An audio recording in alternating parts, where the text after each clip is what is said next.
استقبال کیجئے حضرت مولانا مفتی شمائل عبداللہ ندوی کا۔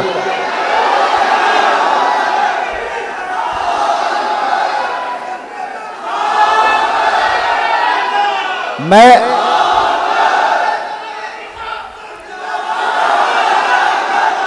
بس آپ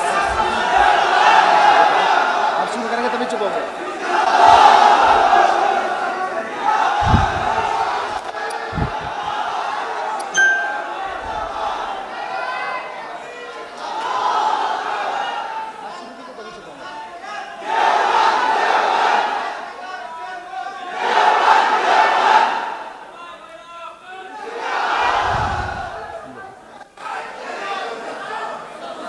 الحمد لله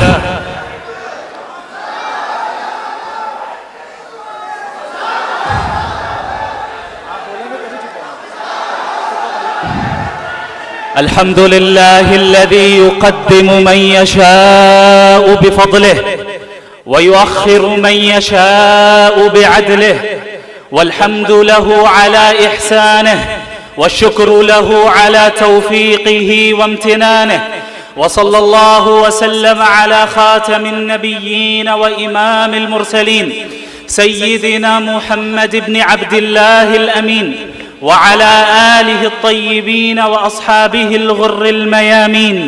ما اتصلت عين بنظر ووعت أذن بخبر وسلم تسليما كثيرا كثيرا. أما بعد، فأعوذ بالله من الشيطان الرجيم. بسم الله الرحمن الرحيم. بل نقذف بالحق على الباطل فيدمغه فإذا هو زاهق ولكم الويل مما تصفون. صدق الله العظيم. عزیز طلبہ کرام، یہ میرے لیے شرف و سعادت کی بات ہے کہ میں اس وقت ازہر الہند ام المدارس دارالعلوم دیوبند میں آپ سے مخاطب ہوں. اللہ رب العالمین کا فضل و کرم ہے آپ تمام طلباء کے اوپر بھی کہ آپ حضرات کو اس ادارے میں علوم شرعیہ حاصل کرنے کا اس نے موقع عطا کیا. یہ وہ ادارہ ہے جو فکر نانوتوی کا حامل ہے، اور فکر نانوتوی کے حاملین وہ ہیں جنہوں نے دنیا کے مختلف ممالک میں رہ کر انسانی زندگی کے ہر شعبے میں دین اسلام کی اشاعت اور دفاع کا خدمت انجام دی اور ابھی بھی دے رہے ہیں. اللہ رب العالمین نے محمد الرسول اللہ صلی اللہ علیہ وسلم کے ذریعے جو پیغام اور جو تعلیم پوری امت کو دی ہے، بلکہ پوری انسانیت کو دی ہے، وہ تعلیم یہ ہے کہ ہم اور آپ ایک بامقصد زندگی گزاریں اور ہمارے ہر کام کے پیچھے مقصد ہو. یہی وجہ ہے کہ جب ہم اپنے اسلاف کی زندگی کو دیکھتے ہیں تو ان کے کاموں کے پیچھے ہمیں متعدد حکمتیں نظر آتی ہیں، اور ہمیں یہ معلوم چلتا ہے کہ ان کے ہر کام کے پیچھے ایک مقصد ہوا کرتا تھا. اور وہ مقصد کیا تھا؟ وہ مقصد صحیح معنی میں یہ تھا کہ ہم اللہ کو راضی کرنے والے بن جائیں، ہم اللہ کی معرفت حاصل کرنے والے بن جائیں، اور اللہ کو راضی کر کے جنت کو حاصل کریں، اور اس کے دین کا دفاع کریں، اور اس کی حفاظت کریں، اور اس کی نشر و اشاعت کریں. یہی وجہ ہے کہ ہمارے اسلاف نے اس بات پر زور دیا کہ ہمارے اندر نافعیت پیدا ہو. فَأَمَّا الزَّبَدُ فَيَذْهَبُ جُفَاءً وَأَمَّا مَا يَنْفَعُ النَّاسَ فَيَمْكُثُ فِي الْأَرْضِ كَذَلِكَ يَضْرِبُ اللَّهُ الْأَمْثَالَ. کہ جو جھاگ ہے وہ ختم ہو جاتا ہے، لیکن جس کے اندر نافعیت ہے وہ باقی رہتا ہے، اور اللہ اسی طرح مثالیں دیتا ہے. حضرت مولانا ابو الحسن علی الحسنی الندوی رحمت اللہ علیہ نے اس آیت کے ضمن میں یہ فرمایا کہ ڈاروینین ایولیوشن کے ماننے والوں کے نزدیک بقائے اصلاح کا قانون ہے، اور جبکہ قرآن کریم نے جو اصول پیش کیا وہ یہ ہے کہ بقائے انفع کا قانون پیش کیا کہ اس دنیا میں وہ باقی رہے گا جو زیادہ نفع بخش ہوگا، اس دنیا میں وہ باقی رہے گا جس سے لوگوں کو نفع پہنچے گا۔ لہٰذا اگر ہم نے اور آپ نے اپنے اندر نافعیت کو پیدا کیا جس کے ذریعے تمام انسانوں کو نفع پہنچے تو یاد رکھیے باقی آپ ہی رہیں گے، باقی آپ ہی رہیں گے۔ یہ اللہ کا قانون ہے، یہ اللہ کی سنت ہے، یہ قرآن کا اعلان ہے۔ لہٰذا اس بات کا عزم کرنا ہے ہم سب کو کہ ہم اور آپ اسلام کی حفاظت کی خدمت انجام دیں گے، اور ہر زمانے میں جتنے نئے فتنے اٹھیں کبھی ان فتنوں سے ہم مروب نہیں ہوں گے۔ جب آپ صحابہ کرام کی زندگی کو پڑھیں تو آپ کو اندازہ ہوگا کہ صحابہ کرام کے دل و دماغ میں ایمان اس طرح راسخ ہو گیا تھا کہ قیصر و کسریٰ کا عظیم الشان نظام انہوں نے پلٹ ڈالا، لیکن کبھی اس نظام سے مرعوب نہیں ہوئے، کبھی کسی سے متاثر نہیں ہوئے، کبھی یہ نہیں سمجھا کہ دنیا کیا کر رہی ہے اور دنیا اس طرح چل رہی ہے، نبی ہمیں دوسری طرح چلا رہے ہیں، نہیں، بلکہ فخر سے بیان کیا۔ ایک شخص نے ایک صحابی رسول سے استہزاءً کہا، ارے تمہارے نبی کیا استنجا کرنا بھی سکھاتے ہیں؟ انہوں نے یہی جواب فخر کے طور پہ کہا کہ جی ہاں، استنجا کرنا بھی سکھاتے ہیں۔ یہ اس کے سچے نبی ہونے کی دلیل ہے، اس دین کے کامل ہونے کی دلیل ہے کہ یہ دین طہارت سے لے کر آگے تک اور ہر انسانی زندگی کے ہر شعبے کے متعلق تعلیم رکھتا ہے۔ یہ اس دین کی خصوصیت ہے۔ یہی وجہ ہے کہ جب ہم اسلام کی بات کرتے ہیں تو کامل اسلام کی بات کرتے ہیں۔ اسلام کا مطلب یہ نہیں کہ ہم صرف نماز روزہ رکھنے والے بن جائیں، بلکہ اسلام یہ ہے کہ ہمارا ورلڈ ویو اسلامی ہو جائے، ہم ہر چیز اسلام کے مطابق کریں، چاہے ہم زندگی کے کسی بھی مرحلے میں کیوں نہ ہو۔ اللہ رب العالمین کا یہ احسان رہا، فضل رہا کہ اللہ نے ہم سب کو اس دین کے علم کو حاصل کرنے کی توفیق عطا فرمائی۔ اب ہماری ذمہ داری ہے کہ اس نعمت کی ہم قدر کس طرح کرتے ہیں، چونکہ اللہ کا یہ دستور ہے، اللہ کا یہ نظام ہے کہ اللہ اس شخص کی نعمتوں میں اضافہ کرتا ہے جو اس کی نعمتوں کا شکر ادا کرتا ہے، اور اگر ہم اس نعمت کی ناشکری کریں تو اس بات کا اندیشہ ہوتا ہے کہ کہیں ایسا نہ ہو کہ وہ نعمت ہم سے سلب کر لی جائے اور کسی اور کو دے دی جائے۔ اس ادارے میں آپ کا موجود ہونا، اس ادارے میں ہم سب کا اس وقت موجود ہونا، یہ در حقیقت اللہ کی نعمت ہے، اور اس کی قدر کرنا یہ ہم سب کی ذمہ داری ہے۔ مجھے بڑی خوشی ہوئی جب میں یہاں داخل ہوا، مجھے یہ امید نہیں تھی، بلکہ یہ توقع نہیں تھی کہ اتنی محبت آپ حضرات اپنی محبت کا اظہار میرے لیے کریں گے، چونکہ حقیقتاً میں اپنے آپ کو اس کا اہل نہیں سمجھتا اور ہوں بھی نہیں، اور یہ محض اللہ کا فضل رہا کہ ذَلِكَ فَضْلُ اللَّهِ يُؤْتِيهِ مَن يَشَاءُ، کہ اللہ رب العالمین جس طرح دین کا کام لینا چاہے لے۔ میرے عدم استحقاق اور نااہلی کے باوجود اللہ نے یہ کام لیا، یہ ضرور میرے اساتذہ کرام، میرے مشائخ اور تمام مسلمانوں کی دعاؤں کا ہی نتیجہ ہے۔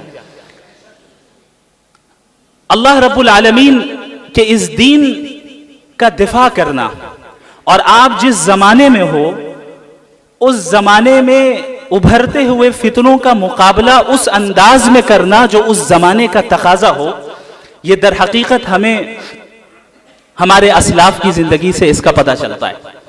آپ اللہ کے نبی صلی اللہ علیہ وسلم کے زمانے سے لے کر ہمارے زمانے تک آ جائیں اور پوری تاریخ اسلامی کو آپ دیکھیں کہ امت مسلمہ کس طرح نشیب و فراز سے گزری ہے، اور یہ در حقیقت اللہ کا پلان ہے، چونکہ کوئی بھی قوم اگر نشیب و فراز سے نہیں گزرے تو اس کی صلاحیتیں کبھی پختہ نہیں ہو سکتی، اور اس کی صلاحیتیں کبھی قائم اور دائم نہیں رہ سکتی۔ اگر یہ امت نشیب و فراز سے گزری ہے اور ابھی بھی گزر رہی ہے تو کسی بھی طرح مایوسی کا شکار نہیں ہونا ہے، بلکہ اس کو اللہ کا نظام تربیت، اللہ کے نظام تربیت کا حصہ سمجھنا ہے۔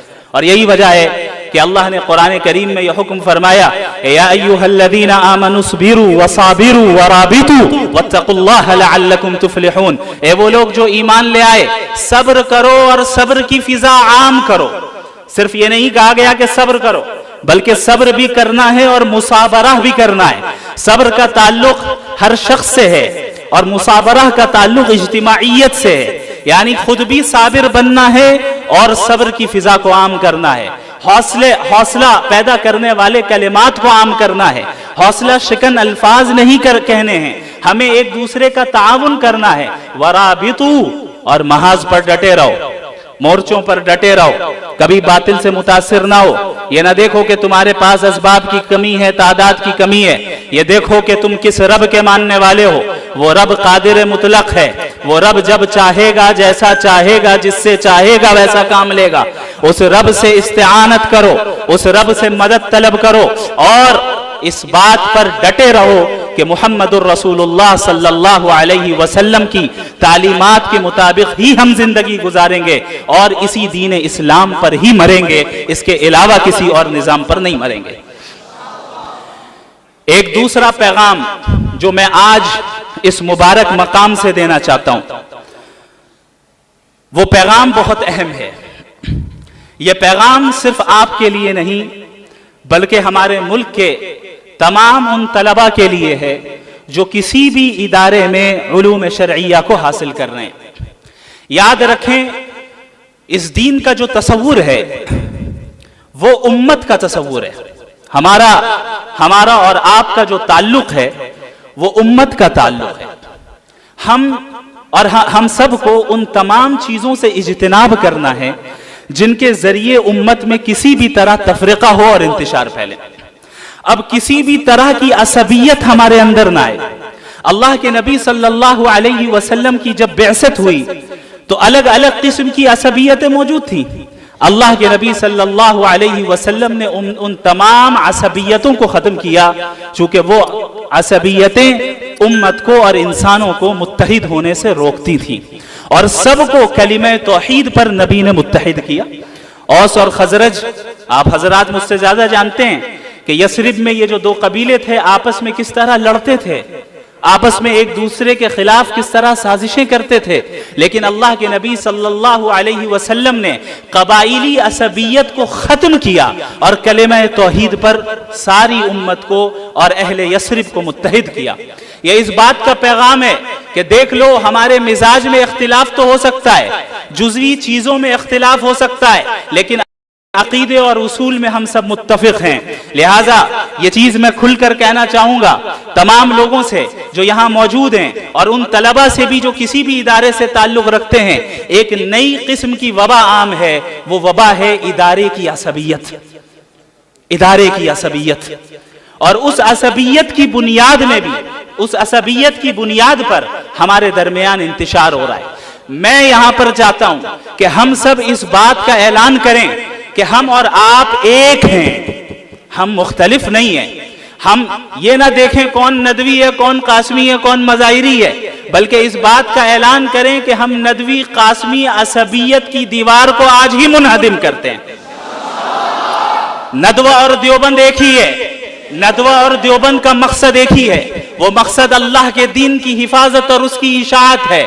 طریقہ کار میں اختلاف ہو سکتا ہے، جزئیات میں اختلاف ہو سکتا ہے، اور یہ اس امت کی خوبی ہے، اسے تسلیم کرنا ہے۔ اللہ رب العالمین سے میں دعا گو ہوں کہ آپ تمام حضرات کو جزائے خیر عطا فرمائے۔ یہ آپ حضرات کی دعاؤں کا نتیجہ ہے کہ جو کچھ بھی اللہ نے کل ٹوٹی پھوٹی باتیں میری زبان سے کہلوا دی، محض اس کا فضل ہے اور اس کے بعد آپ حضرات کی دعائیں۔ اور میں ایک چیز اور بتاؤں کہ اس ڈیبیٹ اور مناظرے کو جو انجام دیا ہم نے، اس کی آخری تیاری اسی سرزمین دیوبند میں ہوئی، الحمدللہ۔ اور جو بھی ہمیں کامیابی حاصل ہوئی، اللہ کا فضل، آپ حضرات کی دعائیں، اور بالخصوص حضرت مفتی یاسر ندیم الواجدی دامت برکاتہم العالیہ کی توجہ ہے خاص اور ان کی تربیت کا نتیجہ رہا کہ ہم اس مرحلے سے کامیابی کے ساتھ گزر گئے۔ حضرت مولانا رحمہ اللہ حفظہ اللہ تعالی، رحمہ اللہ لغوی اعتبار سے کہنا صحیح ہے، اللہ ہم سب پر رحم کرے، ہم سب پر رحم فرمائے۔ حضرت مولانا حفظہ اللہ تعالی سے میں نے، جو ہمارے وہ شخص تھے جن کے ساتھ مناظرہ ہوا، جب میں نے یہ ارادہ کیا کہ انہیں اس مناظرے کی دعوت دینی چاہیے تو سب سے پہلے میں نے جنہیں فون کیا وہ مفتی صاحب تھے، اور مفتی یاسر ندیم الواجدی صاحب سے میں نے مشورہ کیا اور ان سے پوچھا کہ حضرت آپ کی کیا رائے ہے، کیا یہ قدم اٹھانا چاہیے یا نہیں؟ حضرت نے ہمت افزائی کی اور اجازت دی کہ آپ ضرور یہ کام کریں، انشاءاللہ خیر ہوگا۔ اور اس وقت سے لے کر ابھی تک مسلسل حضرت نے میرا تعاون کیا اور میری مدد کی۔ جو فکر میں ندوۃ العلماء سے لے کر آیا تھا کہ مغربی تہذیب کے خلاف کام کرنا ہے، اور حضرت مولانا ابو الحسن علی ندوی رحمہ اللہ کی تحریروں سے جو فکر مجھے حاصل ہوئی، کیونکہ آپ سب کو معلوم ہونا چاہیے کہ حضرت مولانا علی میاں ندوی رحمہ اللہ اکثر مغربی تہذیب کے خلاف لکھتے تھے، اور اکثر یہ کہتے تھے کہ اس زمانے کا سب سے بڑا فتنہ ہے، اس کا مقابلہ کرنا چاہیے۔ یہاں تک کہ انہوں نے یہ جملہ کہا کہ مجھے یقین ہے کہ اگر آج ابو حنیفہ زندہ ہوتے، امام مالک زندہ ہوتے، امام شافعی زندہ ہوتے، امام احمد بن حنبل رحمہم اللہ اجمعین زندہ ہوتے، تو تھوڑی دیر کے لیے شاید فقہ کی تدوین کو بھی روک دیتے اور مغربی تہذیب کے رد پہ لگ جاتے۔ یہ اللہ کا فضل ہے کہ اللہ رب العالمین نے دارالعلوم دیوبند کے فارغ اور ملک کے بلکہ عالمی سطح کے معروف اسکالر جناب مفتی یاسر ندیم الواجدی کا انتخاب فرمایا کہ وہ اس محاذ پر ایک پوری ٹیم تیار کریں۔ لہذا ندوۃ العلماء سے فراغت کے بعد میں نے حضرت مفتی صاحب کے پاس تحافظ الملاحدہ کا کورس کیا، اور یہ جو 2 سالہ کورس تھا، در حقیقت اس کورس کے ذریعے سے ہی راستے ہموار ہوئے اور مجھے پتا چلا کہ جو فکر میرے اندر ہے اس کو عملی جامہ کیسے پہنانا ہے۔ اللہ رب العالمین انہیں جزائے خیر عطا فرمائے۔ میں اکثر کہتا ہوں کہ حضرت کا احسان میرے اوپر اتنا زیادہ ہے کہ جس طریقے سے امام ابو یوسف کے لیے ابو حنیفہ تھے، جس طریقے سے ابن قیم کے لیے ابن تیمیہ تھے، ٹھیک اسی طریقے سے میرے لیے حضرت مفتی یاسر ندیم الواجدی دامت برکاتہم العالیہ ہیں۔ اللہ رب العالمین ان کی عمر میں برکت عطا فرمائے، ان کے فیض کو عام فرمائے، ان کو صحت عطا فرمائے، اور ان کی نگرانی میں ہم سب کو کام کرتے رہنے کی توفیق عطا فرمائے۔ کچھ دنوں سے میں یہ سوچ رہا تھا کہ آخر کیا وجہ ہے کہ ان صاحب کے ساتھ مناظرہ کرنے کے لیے اللہ نے میرا انتخاب کیا۔ کیا ہی بہتر ہوتا کہ حضرت مفتی یاسر ندیم الواجدی صاحب مناظرہ کر رہے ہوتے۔ تو بڑے غور و فکر کے بعد یہ بات میرے ذہن میں آئی کہ شاید اللہ رب العالمین کو حضرت مفتی یاسر ندیم الواجدی کو ایسے مقام پر فائز کرنا تھا جہاں سے وہ یہ کہہ سکے کہ بھائی تجھ سے تو میرا شاگرد ہی نمٹ لے گا۔ الحمدللہ I love you too. بارک اللہ فیکم۔ انشاءاللہ تعالی یہ سلسلہ دین کی حفاظت کا جاری رہے گا، اور آپ حضرات کو دیکھ کر یہ امید کرتا ہوں اور یہ مجھے احساس ہوتا ہے کہ انشاءاللہ آپ میں سے ہر ایک فرد جدید فتنوں کا مقابلہ کرنے کے لیے تیار ہوگا۔ جتنے فتنے سر اٹھائیں گے انشاءاللہ ہر گھر سے شمائل اٹھے گا انشاءاللہ۔ جتنے بھی فتنے اٹھے انشاءاللہ اس دین کی حفاظت کرنے کے لیے ہر صدی میں رجال اللہ کھڑے ہوں گے۔ جس طرح ہر زمانے میں ایسے رجال اللہ کو اللہ نے پیدا کیا کہ وہ اپنے اپنے زمانے کے فتنوں کو انہوں نے کچل کر رکھ دیا اور ان زنجیروں کو توڑ کر رکھ دیا، اس زمانے میں اللہ رب العالمین نے مغربی تہذیب کے فتنے کے مقابلے کے لیے جس جماعت کا انتخاب کیا ہے اس کی ابتدا کے لیے اللہ رب العالمین نے حضرت والا کا انتخاب فرمایا ہے۔ اللہ رب العالمین ہم سب کو توفیق دے، دین پر قائم رہنے کی توفیق دے، علوم شرعیہ کو سمجھنے کی توفیق دے، اس پر عمل کرنے کی توفیق دے۔ اور ایک چیز میں اور بتاتا ہوں اور اس کے بعد میں اپنی بات مکمل کروں گا انشاءاللہ۔ اس ادارے میں رہتے ہوئے آپ اپنے اساتذہ کی قدر کر لیں، اپنے اساتذہ کا احترام کر لیں. یاد رکھیں جو دعائیں آپ اپنے اساتذہ سے اس وقت حاصل کر لیں گے ان کے نتائج آپ اپنی موت تک دیکھیں گے اور موت کے بعد بھی انشاءاللہ دیکھیں گے. میں فخر کے طور پر نہیں بلکہ تحدیث بن نعمت کے طور پر یہ بات بتاتا ہوں، صرف اس لیے کہ آپ کو اس بات پر ترغیب دلاؤں کہ اپنے اساتذہ کی قدر کس طرح کرنی چاہیے. جب میں ندوۃ العلماء میں پڑھتا تھا تو حضرت مولانا سعید الرحمن الاعظمی دامت برکاتہم العالیہ محتمم دارالعلوم ندوۃ العلماء کے گھنٹے میں اکثر میں اس چیز کی کوشش کرتا تھا کہ میں ایسی جگہ پر بیٹھ جاؤں کہ حضرت جب کتاب پڑھا کر اٹھیں اور باہر کی طرف جائیں تو حضرت کو جوتے میں پہناؤں. لہٰذا بعض طلبہ کے درمیان مسابقہ ہوتا تھا کہ کون دروازے کے قریب بیٹھ رہا ہے. میں وقت سے پہلے آتا تھا، وہاں بیٹھ جاتا تھا، اور یہ سلسلہ پورے سال رہا. جب ان کی کلاس ہوتی ان کا درجہ لگتا میں انہیں جوتے پہناتا. حضرت نے پورے سال کچھ نہیں کہا. سال کے اخیر میں جب میں فارغ ہو رہا تھا حضرت نے یہ جملہ کہا کہ آپ نے مجھے جوتے پہنانے کی ذمہ داری آپ نے ہی لے لی ہے. میں دعا کرتا ہوں اللہ آپ کے ذریعے سے اس دین کا علم مشرق و مغرب میں پھیلائے گا. میں سمجھتا ہوں کہ یہ جو کچھ بھی کام کل ہوا یہ میرے اساتذہ کرام کی دعاؤں کا نتیجہ ہے. میرا اس میں کوئی دخل نہیں، کوئی بھی دخل نہیں. میں نے بس ایک چیز کی پابندی کی کہ میں اپنے اساتذہ کی باتیں مانتا تھا. اگر وہ کہتے تھے کہ باہر نہ جاؤ تو میں نہیں جاتا تھا. اگر وہ کہتے تھے کہ اس وقت پڑھو تو میں پڑھتا تھا. میں نے اتنا ہی کیا ہے. یہ ان حضرات کی دعاؤں کا نتیجہ ہے کہ اللہ رب العالمین جس سے جو چاہے کام لے لے. یہ واقعہ میں نے آپ کو اس لیے بتا دیا تاکہ آپ حضرات جس قیمتی لمحے سے اس وقت گزر رہے ہیں اس کی قدر حقیقی معنی میں آپ کو اس وقت ہوگی جب آپ اس ادارے سے فارغ ہو کر نکل جائیں گے. لیکن قبل اس کے کہ بہت دیر ہو جائے ہم اور آپ اس لمحے کو اور اس نعمت کی قدر کر لیں اور اسے غنیمت سمجھیں اور اپنے اساتذہ کے مشوروں کے مطابق کام کریں اور اپنے اندر اللہ سے تعلق قائم کریں. یاد رکھیں بالآخر اللہ کا تعلق ہی کام آتا ہے، بالآخر اخلاص ہی کام آتا ہے کہ ہم جو کام کریں اللہ کے لیے کریں، کسی دنیاوی غرض سے نہ کریں. بہرحال یہ ایسی باتیں ہیں جو آپ حضرات مجھ سے زیادہ جانتے ہیں اللہ کے فضل سے، اور ان باتوں کو آپ اپنے اساتذہ کرام سے براہ راست سنتے آئے ہیں اور سنتے رہیں گے انشاءاللہ تعالی. مزید میں ان حضرات کی موجودگی میں مزید لب کشائی کی جرت نہیں کر سکتا، اسی لیے میں اتنی باتوں پر ہی اکتفا کرتا ہوں. جزاکم اللہ خیرا وآخر دعوانا ان الحمد للہ رب العالمین والسلام علیکم ورحمۃ اللہ وبرکاتہ.